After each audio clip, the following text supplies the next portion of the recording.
नमस्कार दोस्तों, मैं हूँ Kimmi from bright skills with Kimmi channel से। और एक बार फिर से आप सभी का हमारे चैनल में बहुत बहुत स्वागत, अभिनंदन। दोस्तों, आज है 29 जुलाई 2021। तो दोस्तों, आज की डेट में देखिए किस तरह से प्यारे प्यारे फ्लावर्स मेरे गार्डन में खिल रहे हैं। और ये देखिए दोस्तों, ये एक्ज़ोरा है। एक्ज़ोरा इतनी प्यारी तरह से खिल रहा है। तो सबसे पहले तो मैं अपने फ्लावर्स आप लोगों को दिखाना चाहूँगी, उसके बाद आपको आज दोस्तों मैं जिस प्लांट के बारे में बात करने वाली हूँ वो बहुत ही फेमस, प्यारा, क्यूट दिखने वाला प्लांट है। तो दोस्तों, उस प्लांट का नाम है अलमंडा। तो चलिए चलते हैं अलमंडा के प्लांट की तरफ। तो आपने एक्ज़ोरा अभी देखा, और बाकी इस वक्त क्योंकि शाम का समय है तो मेरे सारे पोर्टुलिका, पर्सलेन सब बंद हो चुके हैं। तो आप लोग देख सकते हैं कि कितने प्यारे ये प्लांट्स मेरे लग रहे हैं। शाम के समय भी अभी अभी बारिश हो के चुकी है। देखिए, अगर मैं आप लोगों को फ्लोर दिखाऊं, ये जो टेरेस का दोस्तों टेरेस है मेरी, वो पूरी भीगी हुई है। ये देखिए, पूरी भीग चुकी है। और इस वक्त दोस्तों बारिश हो के चुकी है और पूरी कलियों पे भी पूरी पूरी बूंदें आप लोगों को साफ नज़र आ रही होंगी। तो दोस्तों, अलमंडा की आज मैं बात करने वाली हूँ। अलमंडा बहुत ही प्यारा प्लांट होता है, साथ ही साथ दोस्तों परमानेंट भी होता है। ये वाला प्लांट दोस्तों आपका डोमेसी में भी जाता है, लेकिन आपके गार्डन में हमेशा बना रहता है और ज़्यादा से ज़्यादा आपको फ्लावरिंग अपने गार्डन में दे सकता है। तो सबसे पहले तो दोस्तों मैं बता दूं कि काफ़ी लोग ये चीज़ सोचते हैं कि जो गार्डन में प्लांट्स होते हैं, कई प्लांट्स ऐसे होते हैं जो परमानेंटली हमारे प्लांट में रहते हैं, हमारे गार्डन में रहते हैं परमानेंटली।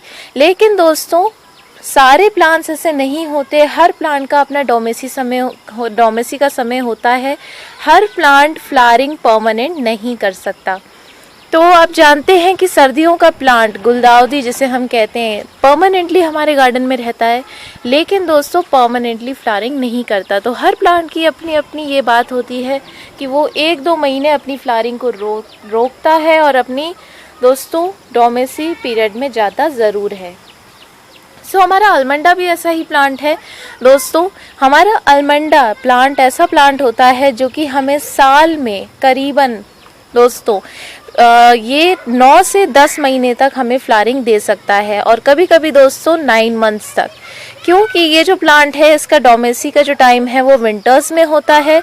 और दोस्तों साथ ही ये जो प्लांट है हमारा, ये प्लांट हमें फ्लावरिंग देने से पहले अपने प्लांट को रेडी करता है डोमेसी पीरियड के बाद, तो उसमें भी कुछ समय लग जाता है। तो इसीलिए अप्रॉक्सीमेटली 9 मंथ्स हमारे प्लांट को लग जाते हैं अच्छे से ब्लूमिंग करने में। तो दोस्तों 9 मंथ्स में ये ब्लूमिंग करता है, आई मीन टू से 9 मंथ्स के लिए ब्लूमिंग करता है। सो गाइस, अब हम लोग बात करते हैं इसकी केयर की। इसकी सॉइल बिल्कुल भी सॉगी नहीं बनानी चाहिए, बहुत अच्छी वेल ड्रेन सॉइल इसको चाहिए होती है। और सॉगी सॉइल मैं दोस्तों इसलिए कहती हूँ क्योंकि जब आप सॉइल को थोड़ा सा भी टाइटन बनाते हैं, या फिर थोड़ा सा हल्का सा भी आपकी सॉइल की मात्रा ज़्यादा और रेते की मात्रा कम हो जाती है और वेल ड्रेन सॉइल आपकी नहीं बनती। सो गाइस, सिंपल होता क्या है, हमारा प्लांट सिंपल पानी को सॉइल पानी को पीना स्टार्ट कर देती है और हमारी जो सॉइल है वो सॉगी बननी स्टार्ट हो जाती है। तो सॉगी सॉइल नहीं बनानी है, टाइट सॉइल नहीं रखनी है बिल्कुल भी, बिल्कुल लाइट वेल ड्रेन सॉइल रखनी है। तो वेल ड्रेन सॉइल के लिए आप करेंगे क्या, अपना 1 भाग दोस्तों सॉइल का लीजिए, 1 भाग रेते का लीजिए, और साथ ही दोस्तों 1 भाग आप वर्मी कंपोस्ट या फिर कावरंग यानी कि गोबर खाद का भी ले सकते हैं। बाकी दोस्तों, अगर आप इसकी सॉइल में कुछ ऐड करना चाहते हैं, कुछ special slow releasing fertiliser add करना चाहते हैं, तो सिंपल आप लोग इसमें नीम खली का थोड़ा सा पाउडर इसमें ऐड कर सकते हैं। और अगर नीम खली का पाउडर ऐड नहीं करना चाहते हैं तो सिंपल आप लोग दोस्तों इस सॉइल को बनाइए और बस इसमें फंगस पाउडर ज़रूर मिला दीजिए। और अपनी सॉइल को बनाने से पहले, अगर आप गार्डन सॉइल ले रहे हैं तो कोई दिक्कत नहीं है, लेकिन अभी तक आपकी गार्डन सॉइल रेडी नहीं हुई है और फर्स्ट ऑफ ऑल सॉइल आप ले रहे हैं फर्स्ट टर्म में, तो फर्स्ट टर्म की सॉइल को हमेशा सबसे पहले धूप में सुखा लेना चाहिए, उसके बाद दोस्तों उस सॉइल को यूज़ करना चाहिए। बाकी अलमंडा में दोस्तों कई कलर्स आते हैं। अलमंडा में ये आपको ये वाला कलर मिलता है पर्पलिश टाइप का, एक दोस्तों फेमस कलर येलो, जो इसका बिल्कुल देसी वैरायटी कलर कहा जाता है। और इन दो कलर्स के अलावा एक पिंक कलर भी आता है दोस्तों, एक वाइट कलर भी आता है। और लेकिन ये पिंक और वाइट कलर थोड़े से रेयर रहते हैं और ज़्यादातर नर्सरीज़ को पता भी नहीं है कि ये वाले कलर्स भी आते हैं। तो सिंपल दोस्तों ये है कि ये वाले कलर्स आपको कॉमनली हर नर्सरी में मिल जाएंगे, बट पिंक और वाइट थोड़ा सा डिफ़िकल्ट हो सकते हैं।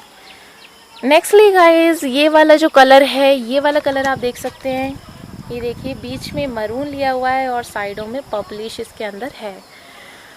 नेक्स्टली गाइस, ये जो हमारा प्लांट है ये फुल सनलाइट का प्लांट है। आपका ये प्लांट फुल सनलाइट में अच्छी तरह से ग्रो करेगा। अगर आप इसे फुल सनलाइट में नहीं रखते हैं तो इसकी पत्तियां पीली या फिर गलनी स्टार्ट हो जाएंगी या फिर पीली पड़ जाएंगी। तो इसको ज़रूर आप ये चीज़ दोस्तों ज़रूर याद रखें कि अपने इस प्लांट को फुल सनलाइट ही दें। फुल सनलाइट का आपका ये प्लांट है। साथ ही दोस्तों हैवी फीडर है, तो हैवी फीडर के हिसाब से हर महीने आपको करना पड़ेगा ऐसे फर्टिलाइज। तो फर्टिलाइज़र के रूप में आप इसको हाल फिलहाल, क्योंकि बारिशों का टाइम चल रहा है, तो आप सिंपल ड्राई फर्टिलाइज़र्स इस वक्त प्रोवाइड कर सकते हैं। जैसे कि दोस्तों आप लोग पोटाश डाल सकते हैं, लेकिन पोटाश कहने से पहले मैं आप लोगों को एक वार्निंग देना चाहूँगी कि अगर आप दोस्तों अभी तक बिगिनियर ही हैं तो पोटाश यूज़ ना करें। पोटाश एक एक्सपीरियंस हैंड ही यूज़ करें, क्योंकि पोटाश दोस्तों बहुत ही ज़्यादा, अगर थोड़ी सी भी ज़्यादा हो जाए तो पूरा प्लांट जल जाता है, और अगर थोड़ी भी कम रह जाए तो हमारे प्लांट को प्रॉपर फर्टिलाइज़र प्रोवाइड नहीं होता और हमारी पोटाश ऐसे ही गल गल के बेकार हो जाती है। सो उसकी सही मात्रा दोस्तों पता होनी चाहिए अपने प्लांट के हिसाब से। बाकी दोस्तों आप दूसरे तरह का फर्टिलाइज़र भी डाल सकते हैं, जैसे कि इस वक्त आप डीएपी डाल सकते हैं। डीएपी लेकिन दोस्तों जड़ों से दूर करके डालिए, बिल्कुल भी जड़ों के पास मत डालिए। जड़ों से बिल्कुल दोस्तों अच्छा गैप बना हुआ होना चाहिए अगर आप डीएपी डाल रहे हैं। तो जैसे ये मेरा दोस्तों पॉट है, इस पॉट के यहाँ पर बिल्कुल जहाँ इसकी जड़ों का पॉइंट है वहाँ मैं नहीं डालूँगी, बिल्कुल कोने कोने में डीएपी डालना शुरू करूँगी। डीएपी के 7 या 8 दाने भी दोस्तों सफिशिएंट रहते हैं। और अगर थोड़ा सा अगर आपका प्लांटर बड़ा है, पॉट बड़ा है 12 इंच के लिए, तो 10-12 दाने ही बहुत हैं। लेकिन दोस्तों ये जैसे कि आप देख रहे हैं, ये तो कम से कम 20 इंच का पॉट है, तो करीबन इसमें 17 से 18 दाने पड़ सकते हैं। लेकिन दोस्तों ये भी ज़्यादा हो सकते हैं, तो डीएपी बहुत ध्यान से देख के डालिए, क्योंकि बारिश का समय चल रहा है तो प्लांट को ऑटोमेटिकली आजकल ठंडक मिल जाती है। इसीलिए आप लोग हीटअप वाले फर्टिलाइज़र इस वक्त यूज़ कर सकते हैं। बाकी दोस्तों लिक्विड फर्टिलाइज़र्स भी आप यूज़ कर सकते हैं। लिक्विड फर्टिलाइज़र्स में आप लोग अनियन फर्टिलाइज़र यूज़ कर सकते हैं। अनियन के छिलके जैसे कि दोस्तों किचन वेस्ट में निकलते हैं हमारे, तो उनको आप भिगो दीजिए 24 घंटे के लिए, 48 घंटे के लिए, और ज़्यादा भी अगर 7 दिन तक भीग जाए तो बेटर है दोस्तों। लेकिन कुछ लोगों पे समय नहीं होता, तो आप लोग 48 घंटे के लिए भिगो लीजिए। साथ ही एक दोस्तों उसमें मग लेंगे अगर आप, तो उसमें चौगना पानी डालेंगे, यानी कि 4 मग वाटर। तो जितना भी पानी आप उसका अनियन का लेंगे, उससे चौगना पानी आप उसके अंदर डालेंगे। उसके बाद अपने प्लांट को फर्टिलाइज़र देंगे। तो बहुत ही दोस्तों ये अच्छे कुछ फर्टिलाइज़र हैं जो आपको अच्छी फ्लावरिंग प्रोवाइड करने में आपकी हेल्प करते हैं, अच्छी कलियाँ देते हैं, अच्छी बर्ड्स देते हैं। तो इस तरह से दोस्तों अपने प्लांट का आप ध्यान रखिए। और ये प्लांट दोस्तों ऐसा होता है कि ये एक तो आपके पॉट में भी लग सकता है, सबसे बड़ी बात। और दोस्तों बाकी अगर आप ग्राउंड में लगा देते हैं तो बिल्कुल जैसे कि हिबिस्कस का प्लांट होता है, हिबिस्कस के प्लांट की तरह ये बढ़ना शुरू कर देता है और बढ़ते बढ़ते काफ़ी बड़ा ये दोस्तों हो जाता है। सो गाइस, जैसे अपने गार्डन में ऐड कीजिए। बाकी वाटरिंग का ऐसा है, अगर आपकी वेल ड्रेन सॉइल है तो एक टिप मैं आपको देना चाहूँगी, वेल ड्रेन सॉइल के साथ वेल ड्रेन होल होना भी बहुत ज़रूरी है प्लांटर में। तो वेल ड्रेन होल इसे मैं क्यों कहती हूँ दोस्तों, सबसे मेन चीज़ जो चीज़ गड़बड़ करती है हर प्लांट में, सबसे ज़्यादा यही करती है कि पानी अगर डालते हैं तो पानी सूखता नहीं है या फिर ड्रेन आउट नहीं होता। तो ड्रेनेज होल का दोस्तों मतलब क्या होता है, जिसमें से कि water, extra water drain out हो जाए। तो यही चीज़ है, आपका अगर ड्रेनेज होल आपके प्लांटर में सही नहीं है तो आपका प्लांट कभी जीवित नहीं रह पाएगा। तो दोस्तों इस चीज़ का भी आपको ध्यान रखना है, वरना आप कितनी भी मेहनत कर लें, अगर ड्रेनेज होल सही नहीं है आपका कोई भी प्लांट कभी जीवित नहीं रह पाएगा। सो गाइस, इस चीज़ का भी ध्यान रखते हुए आपको ड्रेनेज होल अच्छा देना है। अगर 20 इंच का पॉट है आपका, तो 20 इंच के पॉट में कम से कम 8 से 10 होल होने चाहिए, ड्रेनेज होल होने चाहिए। अब ड्रेनेज होल करे कैसे दोस्तों, ये बहुत बड़ा क्वेश्चन आता है कि ड्रेनेज होल किस चीज़ से करें। हम लोग कोई लकड़ी ले लें तो उससे नहीं होता, हम लोग दोस्तों कोई सरिया ले लें, कुछ आयरन रॉड ले लें, उससे भी नहीं होता।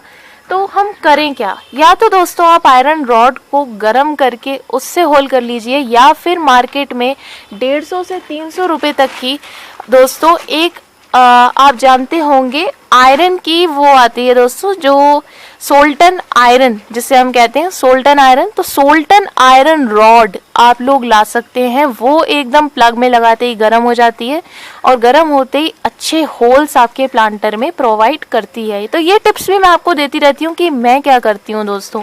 इससे क्या होता है, अच्छे आइडियाज़ आपको मिलते हैं और दोस्तों आप भी उस काम को अच्छी तरह से कर सकते हैं। बाकी दोस्तों वाटरिंग एक्स्ट्रा ना करें, बारिशों का इस वक्त टाइम चल रहा है, बिल्कुल भी एक्स्ट्रा वाटरिंग नहीं करनी है। अगर बारिश का पानी उसमें पड़ चुका है तो वाटरिंग का मतलब ही नहीं है डेली करने का। लेकिन बाई चांस अगर आपके रीजन में 2-3 दिन बारिश ना हो और आपकी सॉइल ड्राई हो जाए तो दोस्तों वाटरिंग कर दीजिए। सो गाइस, इस प्लांट का ज़्यादा कुछ नहीं है, यही है बेस्ट प्लांट है, मतलब गार्डन में परमानेंट प्लांट्स में अच्छी फ्लावरिंग देता है। साल में कम से कम 9 to 10 मंथ्स तक, 9 साढ़े 9 महीने अच्छे से आपको फ्लावरिंग दे सकता है अगर अच्छी केयर हो। तो दोस्तों आप लोग इस प्लांट को अपने गार्डन में ऐड कीजिए। मिलती हूँ नेक्स्ट वीडियो में एक बार फिर से एक नए प्लांट के साथ और एक नई जानकारी के साथ। सो बाय गाइस।